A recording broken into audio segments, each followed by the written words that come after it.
In today's headlines, rescuers at Lily Mine are waiting for the green light to continue operations.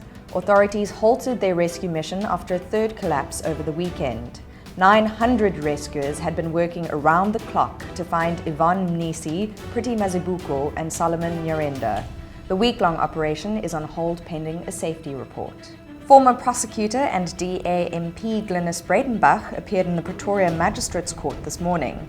The National Prosecuting Authority has accused her and her lawyer of contravening the NPA Act by wiping her laptop and shredding documents in 2012.